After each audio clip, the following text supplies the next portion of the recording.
وزي ما عودناكم تغطيه حصريه لقناه سادة الملاعب، والنهارده هنا في يوم جديد وسهره رمضانيه مختلفه بقى. والنهارده معانا نجم التدريب وهو الكابتن عبد الرحمن مارادونا نجم نادي الداخليه، والنهارده مشارك معانا في دوري ابطال مصر في فريق نجوم مصر. اهلا وسهلا بيك كابتن مارادونا. اهلا بيك كابتن بريشة، وشرف كبير لينا ان احنا معاك في البطوله المحترمه دي. هنبدا لقاءنا النهارده لو هنهنئ الشعب المصري كله بمناسبه رمضان كريم نقول لهم ايه؟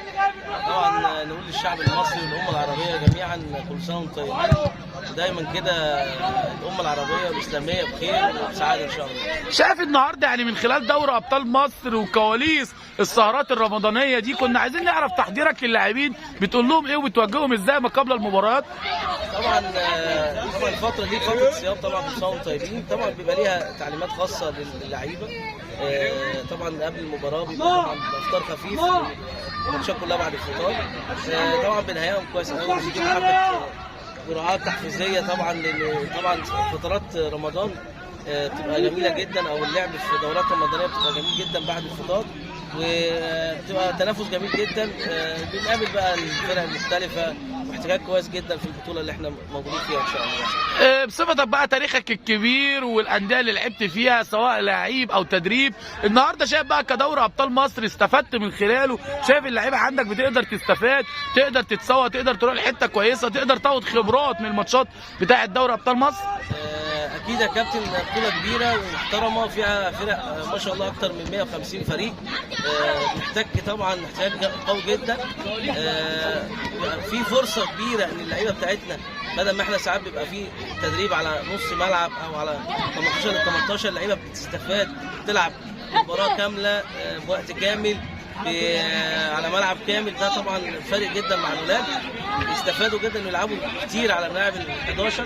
طبعا المستوى بيعلى جدا، وفي نفس الوقت الولد بيقدر يكتسب خبرات في الاحتكاك ده، ويبدا بعد كده نقدر نسوقه ان شاء الله. عايزين نعرف مين العناصر المميزه خلال التيم بتقدر تعتمد عليها كقائد في الملعب؟ بشوف منك توجهات بشكل خاص مع بعض اللاعبين، مين عندك العناصر المميزه؟ عندي وليد عنتر لعيب كويس قوي، الباك رايت بتاعي. عندي جمال ديفندر لعيب ممتاز.